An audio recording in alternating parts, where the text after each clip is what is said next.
Hello মৎস্যচাষী ভাই ও বন্ধুরা, আশা করি আপনারা সবাই খুব ভালো আছেন। আজ আমি আপনাদের সামনে যেটা নিয়ে আসছি সেটা হলো চিতল মাছ।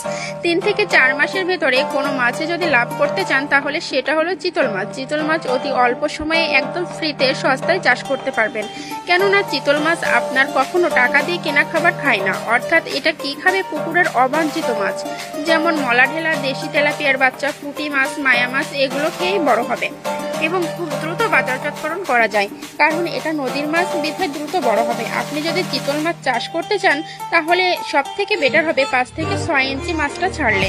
অর্থাৎ আমাদের কাছে যে মাছগুলো দেখছেন এর 90%ই ফিমেল মাছ। ফিমেল মাছ খুব দ্রুত হারে বৃদ্ধি পায়, এক কথায় এদের গ্রোথটাও অনেক বেশি। এ মাছের সাধারণত রোগবালাই হয় না, শতকে 5 থেকে 6 পিস দেওয়া যায়। এছাড়া এ মাছ বাংলা মাছ বা মিশ্র চাষের সাথেও আপনারা করতে পারেন। যাদের পুকুরে অবাঞ্ছিত মাছ ভরে গেছে তাদের জন্যই মূলত এই মাছ। ছোট বা মাঝারি যে কোনো পুকুরে চিতল মাছ চাষ করা যায়। দেশি মাছ বিধায় বাজারে ডিমান্ডও অনেক বেশি। মোটামুটি 1 কেজি সাইজের একটি চিতল মাছ বাজারে 3 থেকে 400 টাকা বিক্রি হয় বা তারও বেশি। সুতরাং আপনারা চোখ বুঝে নির্দ্বিধায় চিতল মাছ চাষ করতে পারেন। আমরা সারা বাংলাদেশে সততার সাথে চিতল মাছের পোনা ডেলিভারি দিয়ে আসছি। দাম জানতে অবশ্যই কমেন্ট বা ফোনে যোগাযোগ করবেন।